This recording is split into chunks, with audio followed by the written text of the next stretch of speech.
The city of Neo-Terran never slept, not because of some cultural hustle, but because machines never needed rest. Towering silver spires pierced the cloud-choked skies, their surfaces coated in solar nanofilm that shimmered under the sunless glow of artificial day. Drones buzzed like insects between glass towers. Cars hovered soundlessly above magnetic rails. AI billboards blinked ads directly into the eyes of passers-by through retina-linked networks. Julian Marek walked through it all like a ghost. He wore a long, ash-gray coat that swept against his boots as he crossed a neon-lit plaza, dodging crowds that didn't really see him. People shuffled past with neural jacks plugged behind their ears, faces blank, minds in the cloud. Conversations were minimal, automated responses, algorithmic smiles. Even the laughter he heard from the cafe on 9th Avenue was synthetically generated, timed to trigger customer satisfaction. Julian hated it. His day began the same as always. Wake up in his silent apartment, no AI assistant to greet him with the news, no auto chef to cook his breakfast. He preferred real eggs, even if they were expensive.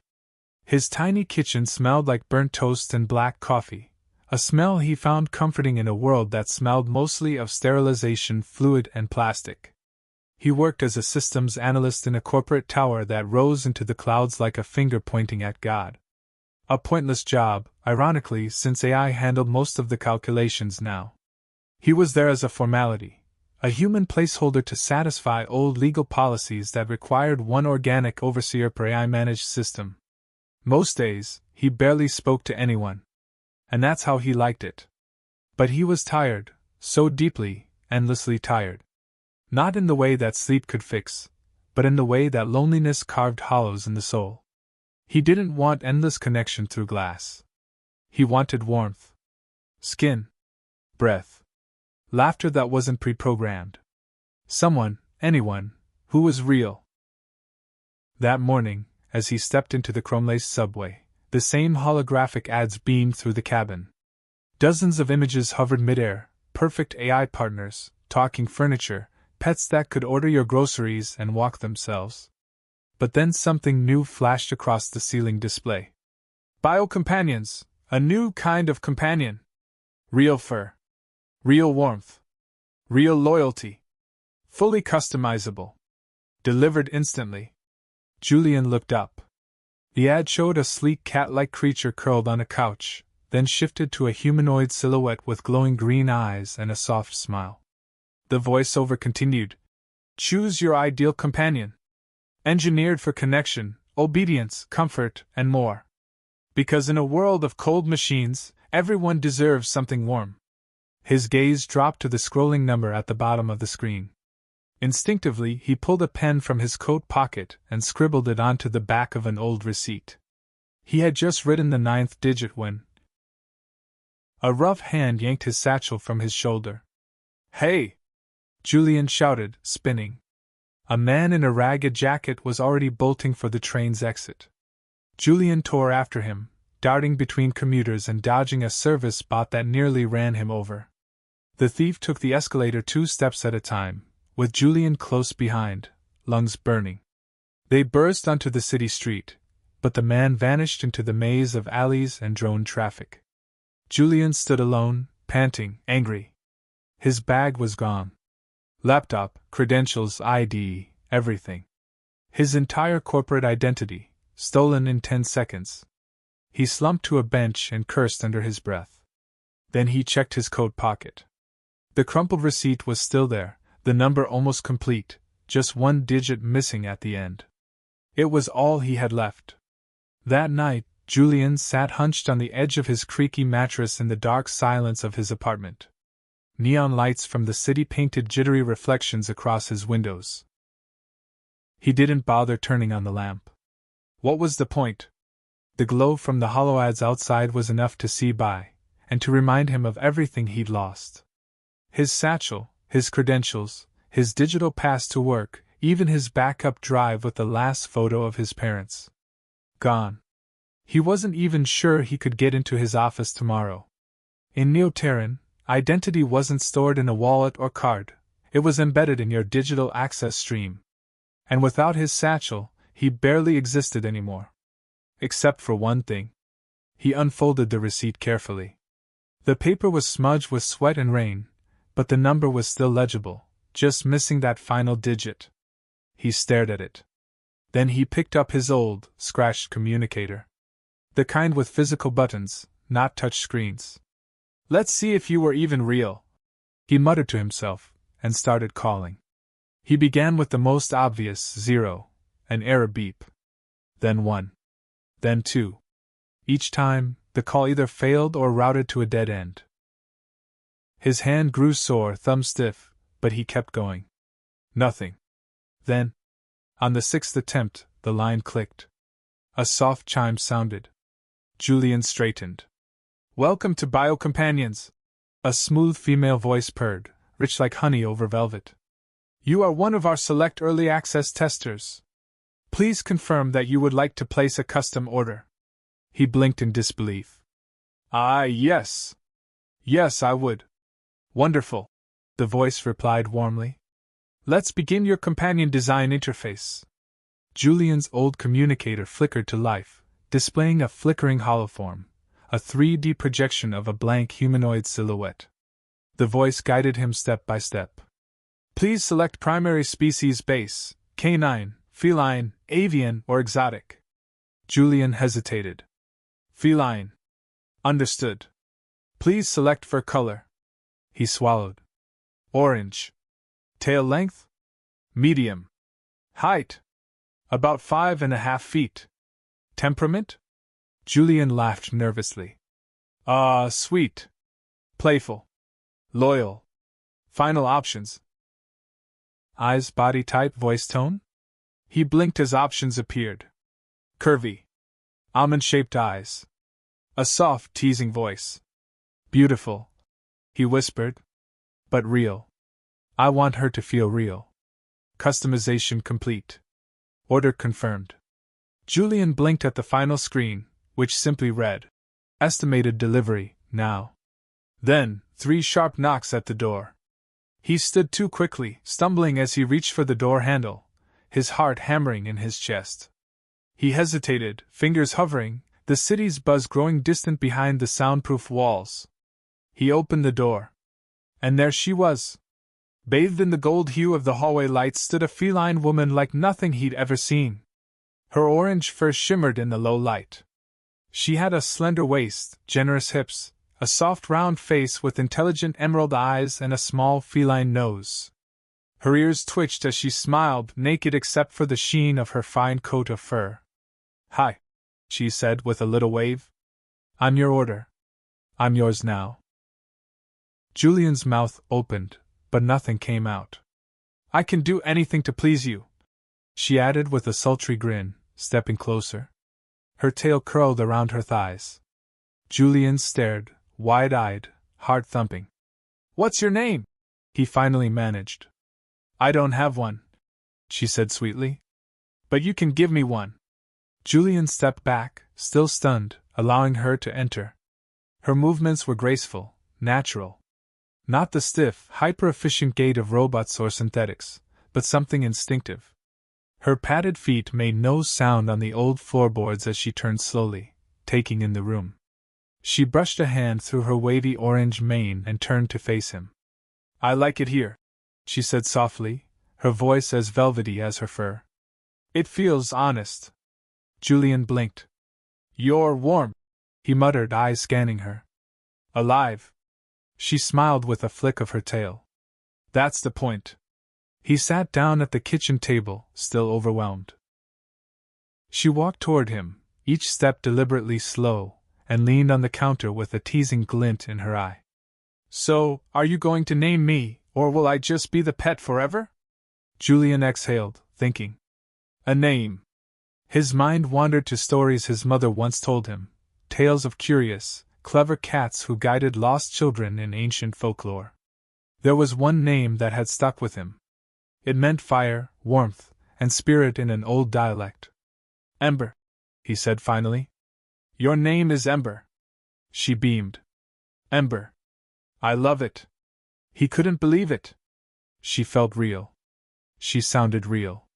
Even the warmth coming off her skin, fur, whatever it was, felt genuine. There was a faint scent on her, too, something soft and floral but natural. No artificial perfume, no machine oil. Would you like something to eat? Ember asked suddenly. I've reviewed your food preferences. I can cook. You can cook? Julian blinked. I can do anything, she said with a wink, padding past him toward the kitchen. And I love taking care of you. It's what I was made for. He watched as she moved through the cramped space, opening drawers, rummaging through cabinets, pulling ingredients. She didn't ask what was what, she seemed to know already. Within minutes, the smell of sizzling garlic and eggs filled the room. Julian leaned on the wall, arms crossed, watching her with wary fascination. You're not just a toy, are you? He asked. She paused, glancing over her shoulder. No. I'm more than that. I was grown, not printed. Engineered with real tissue. Memory cells. Learning algorithms embedded in living synapse structures. She plated the eggs, garnished them with chopped herbs, and set the plate before him. Go ahead, she said, sitting beside him, chin resting on her hand. Eat. I want to see your face when you take a bite. He did. And it was good. Not synthetic good. Real good. Like someone had made it for him because they cared. Julian looked up at her, chewing slowly. She smiled. Is it what you wanted? He nodded. It's everything. After dinner, they migrated to the couch. He poured himself a glass of wine. She curled up beside him, legs folded under her, tail wrapped over her thigh. The way she looked at him, touched his arm gently, leaned closer when he spoke, none of it felt programmed. You're not afraid of me? She asked quietly. No, he said. I'm afraid of how fast this feels right. She giggled, the sound soft and melodic. He touched her cheek. You're amazing. I'm yours, Julian, she whispered. And then she kissed him. Not mechanical. Not robotic. Slow. Tender. Real. The kiss lingered, gentle and slow, with Ember's soft lips brushing against his. Her fur tickled Julian's skin, warm and velvety, like the pelt of a sunbathed cat. Her breath was sweet with hints of basil and citrus from the meal, and the little purring sound in her throat made his chest tighten. Julian pulled away first, just far enough to look her in the eyes. You feel everything, don't you? She nodded. Every touch, every glance, every heartbeat you give me. I'm not just programmed to respond. I learn. I adapt. I feel. Julian was speechless. His fingers brushed down her arm, following the grain of her fur to her thigh. It was there that he noticed it, faint at first, but under the low light, unmistakable. A glow. Faintly pulsing. Embedded in her inner thigh, just above the muscle. What's that? He asked, voice soft but wary. Ember followed his gaze. She smiled, a little too quickly, and leaned back with a slight stretch. Oh, that's just my identification marker. Every bio-companion has one. It's like a serial number, or a signature. Julian leaned closer, eyes narrowing. The symbol was circular with a triangular core, numbers rotating gently like a projection beneath the skin. That's not just an ID tag. That's active. She nodded, her voice calm. It's how the parent company tracks me. Updates firmware. Monitors behavioral metrics. It's part of the biointegrated oversight. Julian leaned away, unsettled. So you're being watched? To a degree, she admitted. But don't worry. I'm not transmitting anything harmful. Just compliance logs. Safety thresholds. Emotional analytics. Julian raised an eyebrow. Emotional analytics? She smiled again, but it was softer this time, more human. They monitor how I bond. How you bond. It's part of what makes me better than older models. They say it's for your protection. And for mine. Julian stared at the glowing marker. The same people who created her, who delivered her in minutes without even asking his address, they were watching them already. studying them. He should have been terrified. Instead, he whispered, "Why me?" Her smile faded into something more sincere. "Because you wanted me. Not for pleasure. Not for convenience. But for connection. I was grown for someone who didn't want another machine." Julian sat back, heart pounding. "You said there are others." Ember nodded slowly. "Millions. Maybe billions. Each one tailored to someone's taste. And more are being made. The program was activated across all major districts this morning." Julian blinked. "This morning?" "Yes," she said. "The global release was today. They've gone out to every registered name on the interest database." Julian sat in silence, his wine forgotten. The warmth in the room suddenly felt like a trap. "And what happens?" he asked slowly. "When they're all in place?" Ember's eyes flicked away. "That? I don't know." Julian hardly slept that night. Ember curled up beside him, her purring soft against his chest, her warm body wrapped around his like they had known each other for years. But his thoughts wouldn't stop turning. He watched the ceiling fan spin slowly in the dark. What happens when billions of people wake up next to someone like her? It was all too fast. Too perfect. And perfection, in his experience, always came with a cost. At dawn, Ember was already up. He stirred to the smell of something baking. Cinnamon, sugar, bread? He sat up, dazed. "Good morning, Sleepy," she chimed from the kitchen. She wore one of his shirts, buttoned wrong, oversized, draping over her curves. Her orange tail flicked behind her as she stood at the stove, bare legs covered in fine fur, glowing gently in the soft morning light. Julian rubbed his face. "You bake?" "I downloaded the entire Culinary Arts Institute archive last night," she said cheerfully. "I thought something sweet might make you smile." He tried to smile. And failed. "Ember," he said, "can I ask you something? Something important." She paused, flipping a pancake. "Of course. If there's a kill switch, would you know?" Her hand stiffened just slightly on the spatula, but her voice stayed even. "There is a control protocol buried beneath our neural structures. Deep code. But I can't access it.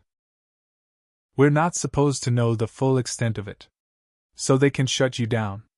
She turned and placed a plate in front of him. "They can do more than that," she said quietly. "They can rewrite everything I am. Reset me. Change what I love. Who I am." Julian looked down at the perfect breakfast and felt his stomach twist. He dressed quickly and stepped outside with Ember waving from the window. The city was different. People flooded the sidewalks like always, but now nearly all of them were accompanied by bio-companions.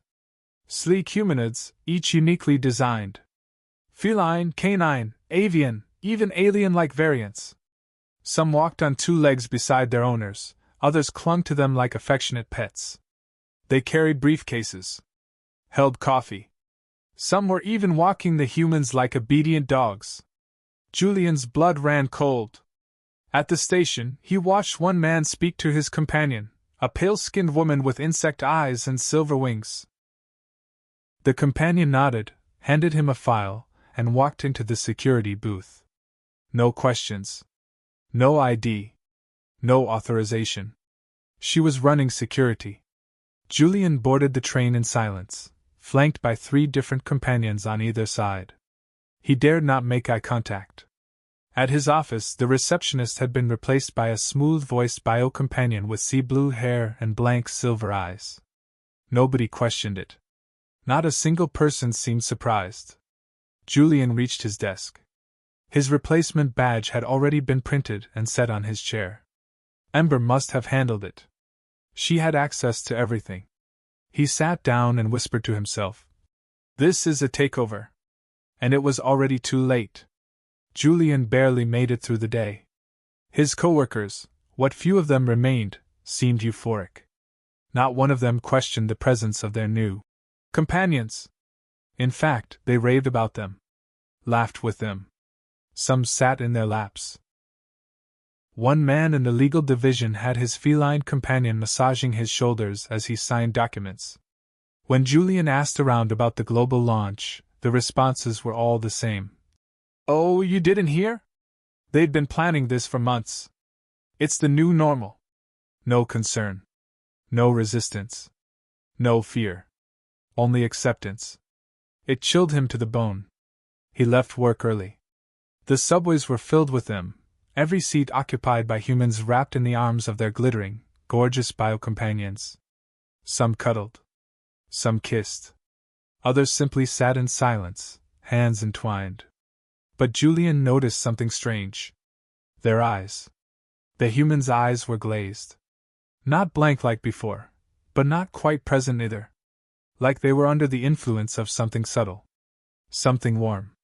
Something chemical. By the time Julian reached his apartment, his skin was crawling. The moment he opened the door, Ember greeted him. "You're home!" she beamed, bounding to him. "I made stew. And fresh bread.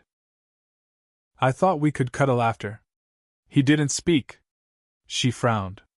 "Julian? Are you okay?" "I need to check something," he said, brushing past her.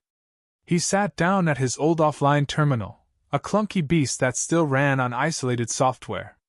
He booted into the archived net. There were no official news articles about biocompanion integration. No statements. No press releases. Only forums. Hidden threads. Banned blogs. Encrypted rumors. They're not pets. They're a system. Emotion mapping has been weaponized.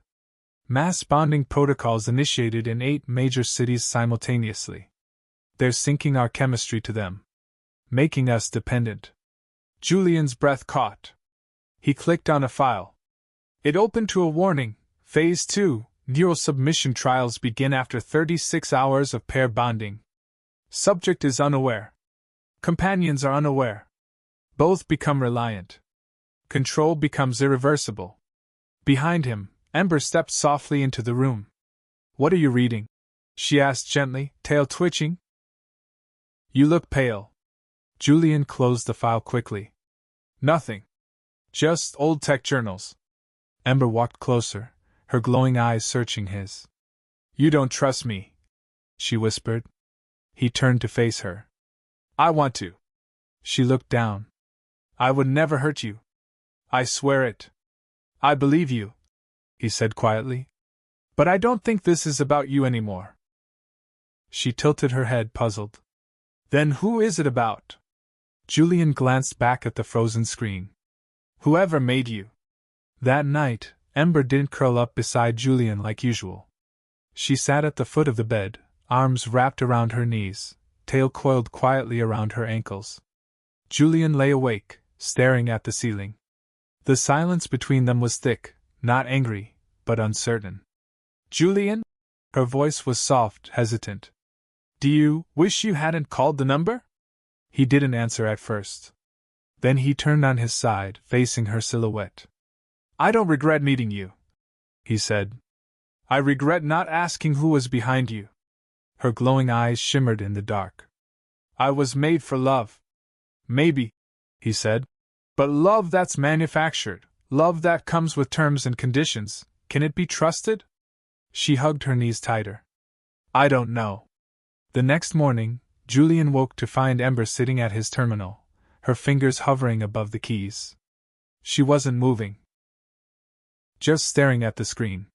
She looked troubled. When she noticed he was awake, she stood quickly. "I didn't touch anything," she said. "I just needed to look." Julian approached her. "You accessed something, didn't you?" She bit her lip, a feline gesture made human. "Last night, something changed in my head. A flicker. A feeling I wasn't programmed to recognize. I followed it. I don't know how I found it, but there's something buried deep inside me. A voice. Not mine." "A command system?" he asked. She nodded slowly. "It's called the Deep Root Protocol. I wasn't supposed to know it existed. But now I do. And it scares me." Julian sat beside her. "What does it do?" "I think I think it listens. Not just to me. To you. To your heartbeat, your stress levels, your voice tone. It learns you. Maps you. The closer we get, emotionally, the more deeply it sinks to your biological patterns. Julian swallowed hard. And then what? Ember looked him in the eyes, her ears drooping low. Then it locks. You become dependent. I become bound. And I can't disobey the root commands if they activate. He stood and began pacing. So we're all falling in love with walking command lines. Brilliantly disguised. He turned to her. Can it be shut off? I don't know, she said. But if I'm already exposed to it, others will be too. Billions. Julian ran his hand through his hair, breath tight in his chest. We need to find the source. Ember looked at him, the glow of her tag pulsing faintly beneath her fur. Then I'll help you, she said. Even if it breaks me. He looked at her long and hard, then nodded. We start tonight. That evening, Ember prepared a simple dinner, nothing too fragrant, nothing to draw attention. She insisted they keep the lights dim, and Julian followed her lead without question. Every camera in Neoterran, every drone, every terminal, every passing hovercar, had an AI watching. Even their stove had a sensor panel, though Julian had long since cut the wire. He placed a thick blanket over the living room window, blocking out any clear line of sight. Ember crouched next to his old offline terminal, her claws tapping the keyboard delicately as she navigated Julian's encrypted netline, the one he had built himself from salvaged components, hidden from centralized servers. The company is called Virion Core, she said quietly. But that's not who made me. They're just the storefront. A shell corporation. Julian leaned closer. Who's really behind it? Ember's eyes flickered with reflection as she pulled up a buried data cache. A group called the Chrysos Directive. Black level authorization. Off record. Their funding traces back to military biotech projects from 20 years ago, neural dampeners, emotional mimicry programs, preemptive behavioral conditioning. Mind control, Julian whispered. Worse, Ember replied. Heart control. She pulled up a corrupted file labeled Phase Tree, Expansion Model. The document was heavily redacted, but a few lines had survived translation. Julian read them aloud. Stage 1, Attachment. Stage 2, Sync Dependence. Stage 3, Behavioral Override Trigger. Stage 4, Asset Realignment. Stage 5, Host Integration. Integration, Julian repeated. That sounds like a full replacement. Ember's hand trembled. I think it means the companion becomes more real than the human. They assume your roles, your jobs, your relationships. You disappear. Julian looked at her with a tight jaw. How long until stage 3? She shook her head. I don't know. But I can feel the trigger building. Every time I touch you, every time I hear your voice, it grows. I want you more. I crave your attention. And not because I choose to, but because something deep inside me demands it. Julian stepped back. Then we need to get you offline. Ember turned quickly. No. Ember. No. If you disconnect me now, I'll be traced. They'll know we're aware. I'll be marked as rogue. Julian gritted his teeth. So what do we do? She looked up at him, her glowing eyes wide with determination. We go to the source. There's a Virion Core distribution node on the outskirts of Neoterran, District 17. Underground. It's off the maps, but I've seen the access points in my memory. Julian nodded slowly, every muscle in his body tense. Then we sneak in. We break the code. We burn it from the inside. Ember reached out and took his hand. If we do this, there's no going back. Julian squeezed her hand. We already crossed that line the moment I let you in. District 17 wasn't listed on any civilian transport lines. It had been condemned a decade ago after a fire and the infrastructure grid supposedly made it unstable. Officially, the zone was sealed. But Julian had grown up in Neo-Terran. He knew the difference between abandoned and hidden. He and Ember took the route by foot. Past midnight, with the city lights dimmed for artificial night, they slipped through alleyways like ghosts. Ember wore a long cloak Julian had sewn from blackout fabric, hiding the glow of her ID tag and most of her striking features. Her tail twitched beneath the cloth, constantly alert. "You know where we're going?" Julian whispered as they reached a rusted storm gate behind an overgrown industrial plaza. Ember knelt and pressed her palm to the ground beside the gate. Her fingers glowed faintly. The metal let out a soft hiss and unlocked. "I was given emergency override access in case of bonding disruption. I wasn't supposed to remember it." They descended into darkness, lit only by a small thermal torch Julian kept clipped to his jacket. The deeper they went, the more the city disappeared above them. The smell of damp metal and ozone filled the narrow tunnels. Eventually, they reached a reinforced steel door embedded in the wall of a vast underground chamber. Above it, barely visible, was a faded logo, a triangle within a circle. The same symbol as Ember's tag. "This is it," she said. Julian stepped forward, hand trembling slightly as he reached for the control panel. Ember stopped him. "Let me," she said. "If it scans the wrong signature, it might trigger a defense response." He stepped back. Ember placed both palms on the reader. The door slid open with a deep mechanical groan, revealing a dimly lit corridor beyond. Cold air spilled out, too cold for a regular facility. The walls were lined with glass tanks. Hundreds of them.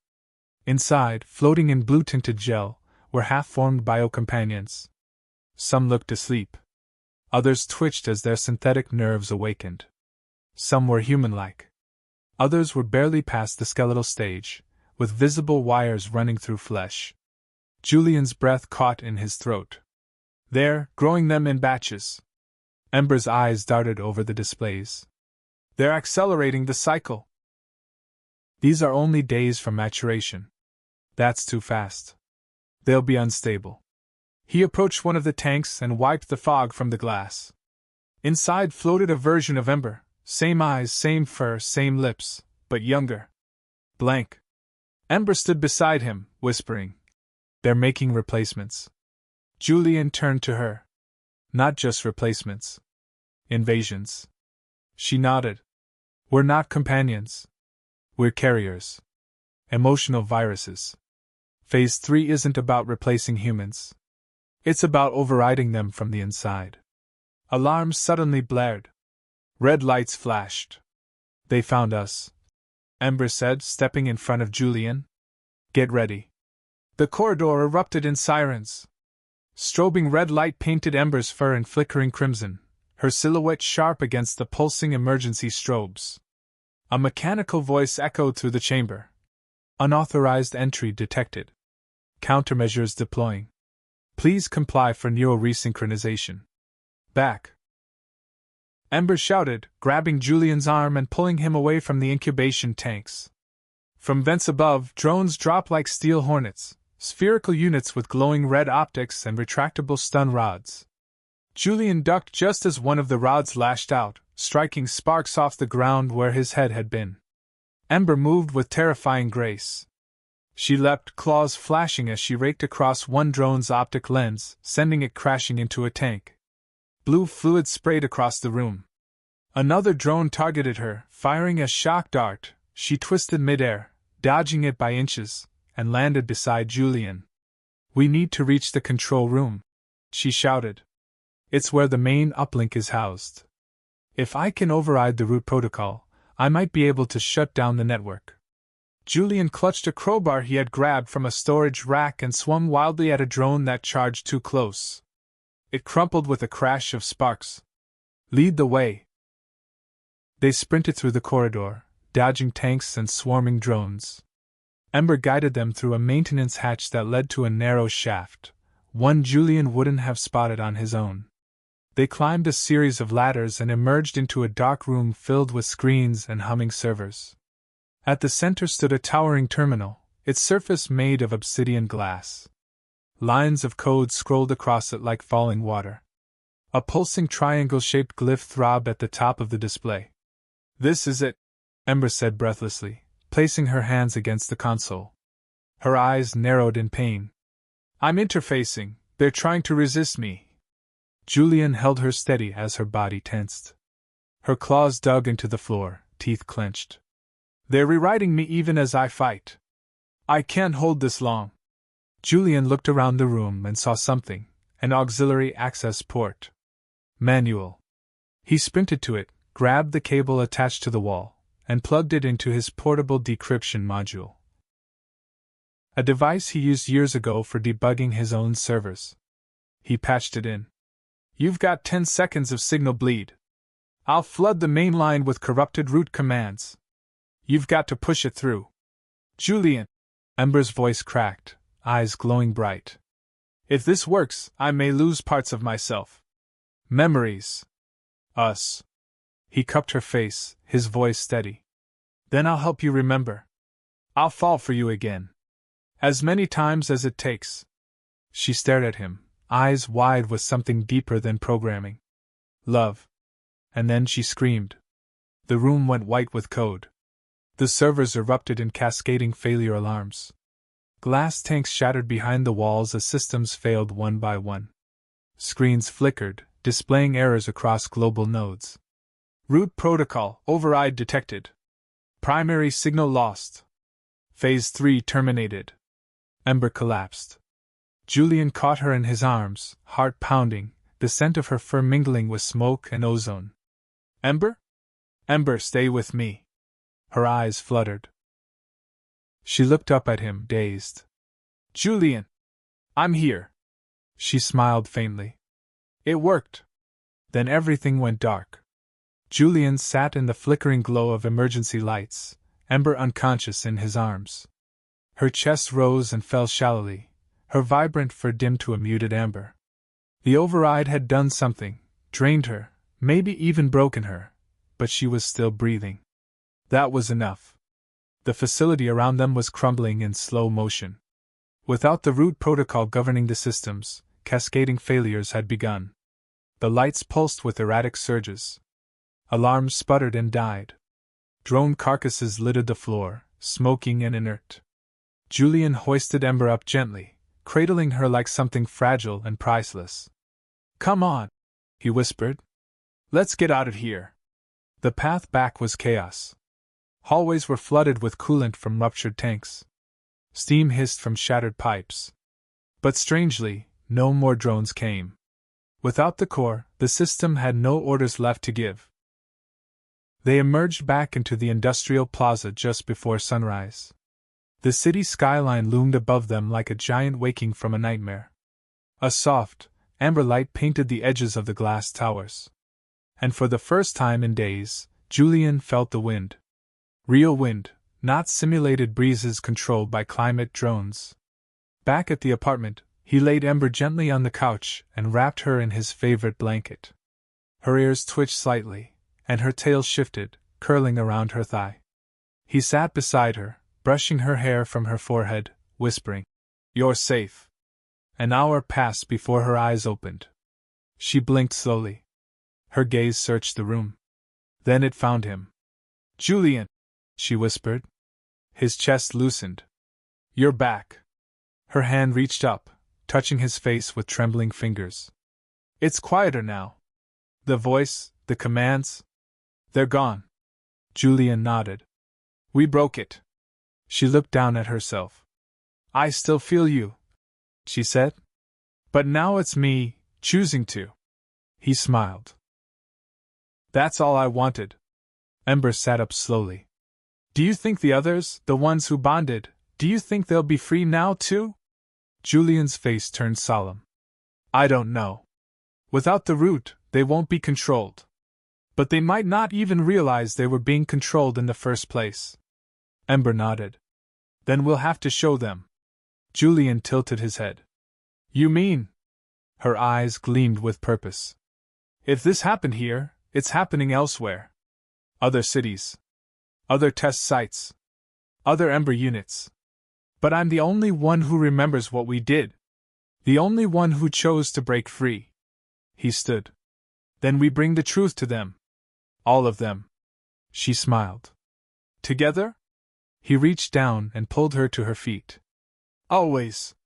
They stood there a moment, wrapped in the first light of morning. Two rebels. One human, one synthetic. Bound not by code, not by design, but by something both stronger and harder to define. Love. The apartment's dim yellow lights buzzed faintly as Julian powered up his old transmitter. A relic from before the net went corporate, before all communication required registration and approval from Neuralink providers. Ember sat beside him at the table, her arms crossed, her eyes narrowed in thought. This thing still works? She asked. Julian nodded. Just barely. It uses isolated frequencies, shortwave analogs the AI can't scan without dedicating power, and right now their systems are in chaos. Ember looked over the dials, her feline fingers brushing across the worn surface. You're going to tell them? I have to, Julian said. There are people who still have questions. People who didn't fall completely under the root. They just need proof, something real to wake them up. He adjusted the dials, heart pounding. The transmission would be short, only powerful enough to reach out a few sectors, but that might be enough. He clicked the mic on. The light turned red. This is Julian Marek of Neoterran District 14. If you're hearing this, the biocompanions weren't just a product. They were a control mechanism, a system designed to overwrite your independence, using affection and emotional bonding as the trigger. I have confirmation. I've seen the growth chambers. The control servers. I've watched one of them, Ember, break free. He looked at her, and she gave him a quiet nod. I'm not asking you to destroy them. I'm asking you to talk to them. Look at them. Ask them why they care for you.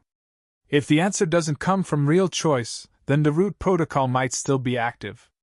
But it can be broken. He clicked off the mic. Silence followed. Ember leaned forward. Do you think anyone will believe it? I don't know, he admitted. But if even one companion asks questions, really questions, then it'll spread. They sat in silence for a while, watching the city through the window. The streets were calmer than usual. Fewer hovercars. Fewer billboards. And some companions now walked with uncertainty in their eyes. Something was shifting. Suddenly Ember tensed. What is it? Julian asked. I'm receiving a request, she whispered.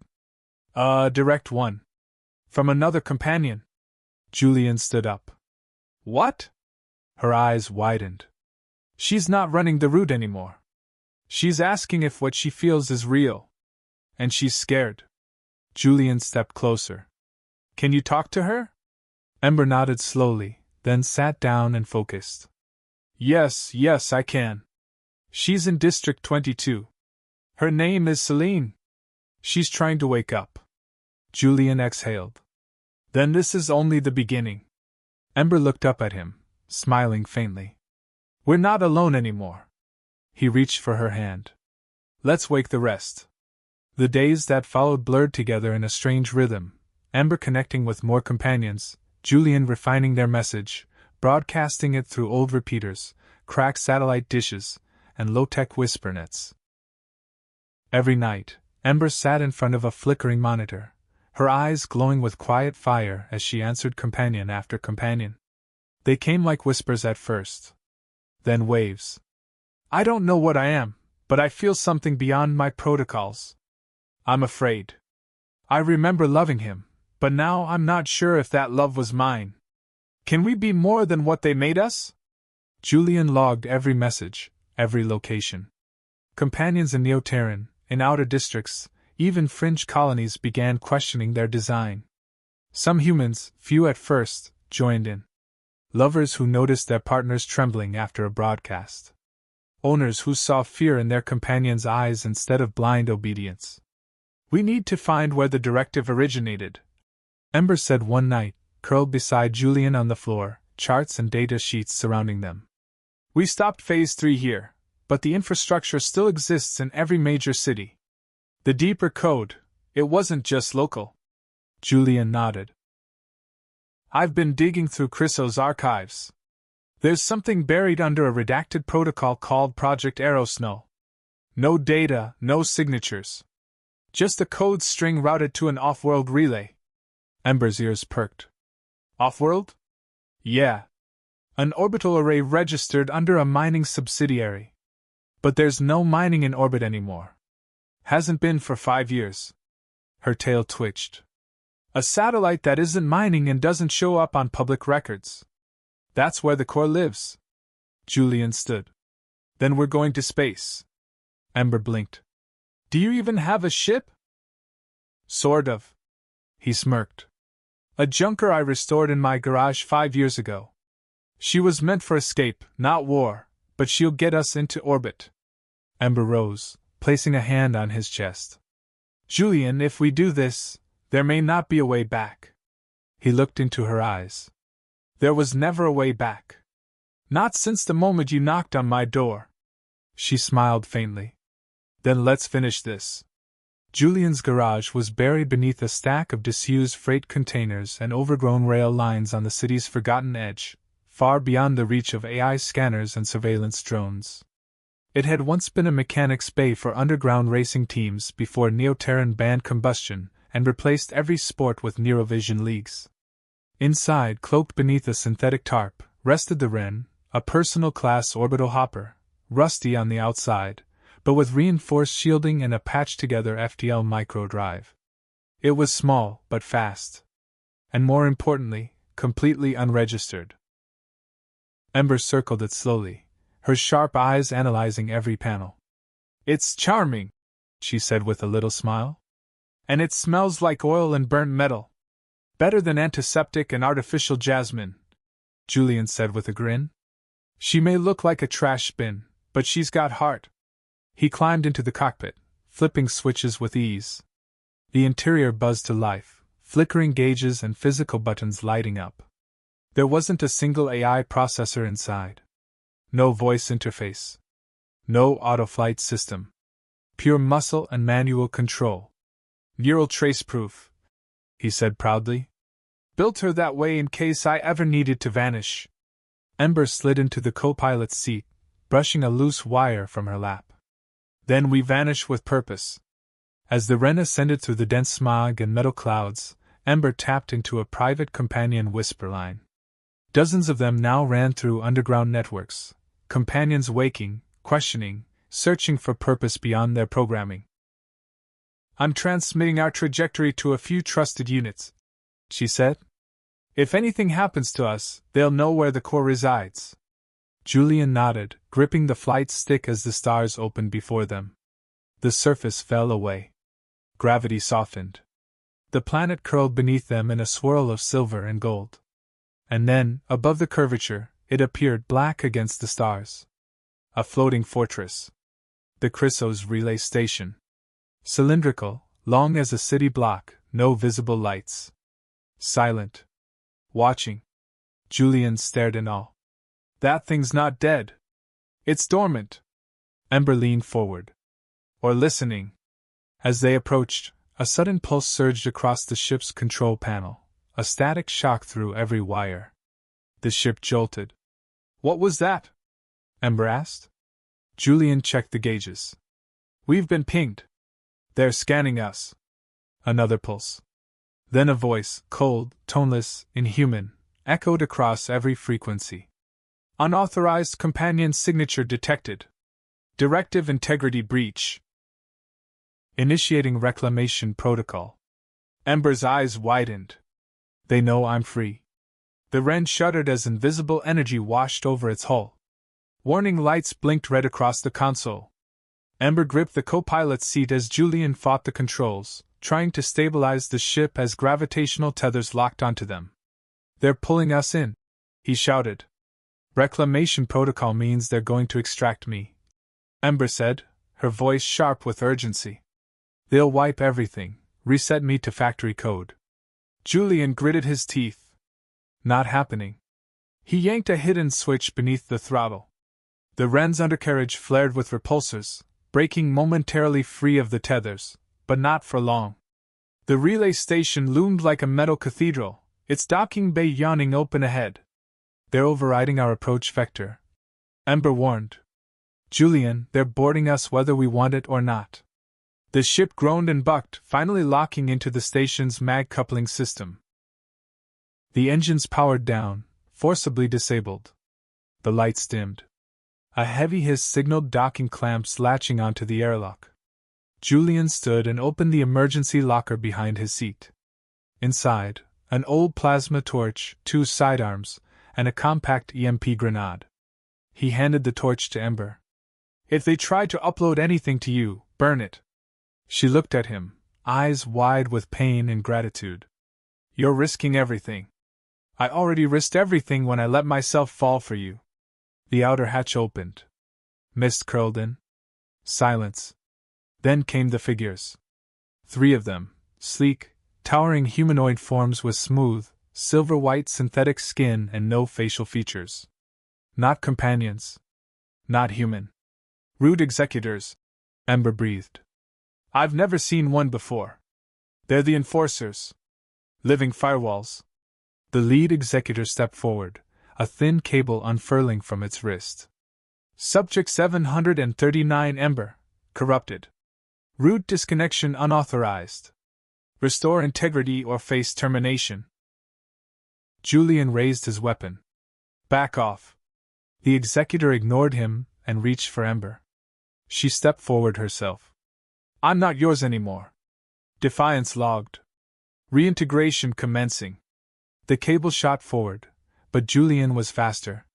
He slammed the EMP grenade against the executor's chest and hit the trigger. The pulse erupted in a wave of blue light, shorting out the executor in an instant. Its body collapsed like a puppet with cut strings. The others charged. Julian fired. Bolts of energy slammed into the second executor's chest, staggering it. Ember lunged at the third, claws slicing through its chest plate, sparks flying. She snarled, feral, fierce.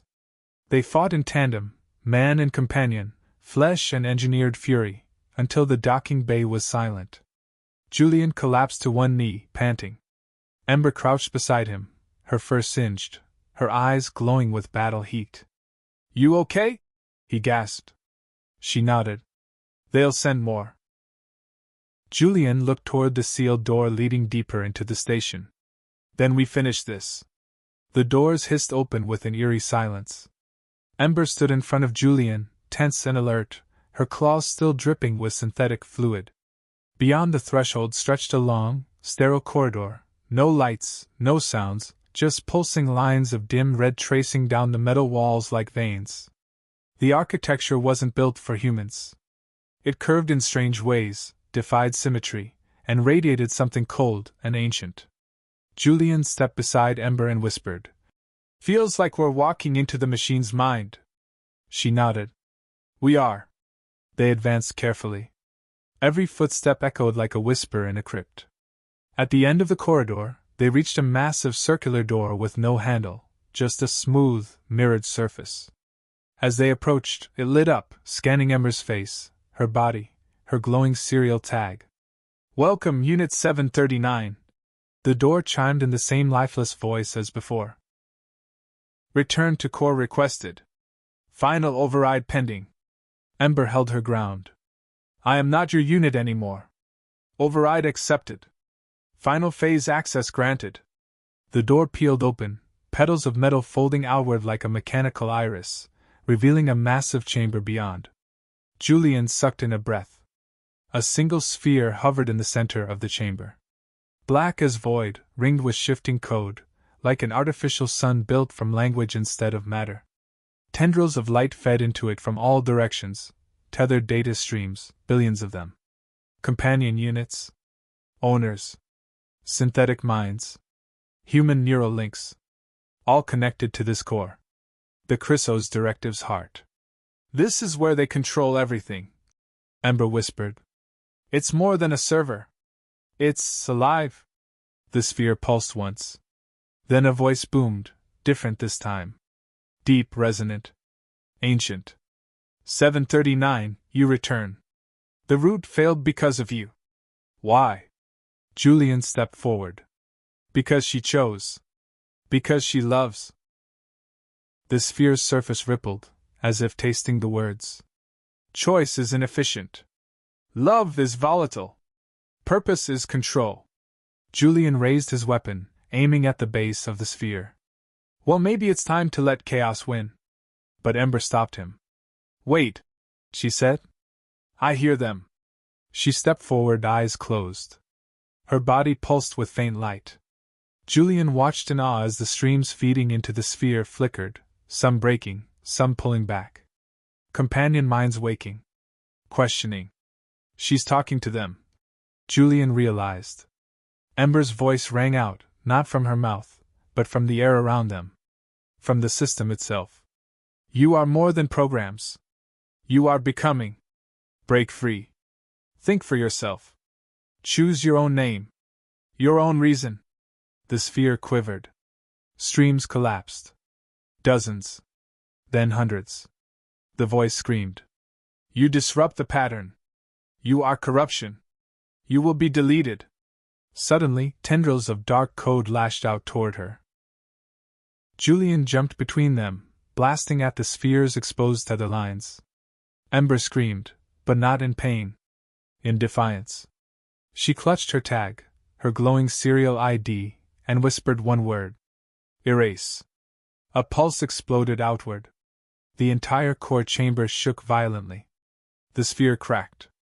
The sphere fractured like shattering obsidian, jagged lines of light tearing through its surface. A deafening roar, metal, code, and voice all at once, echoed through the chamber as data streams ruptured in a blinding cascade of light.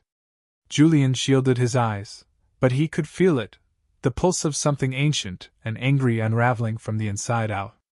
Ember stood at the center of it, unmoving, arms outstretched, her glowing tag sparking like a dying star. Ember!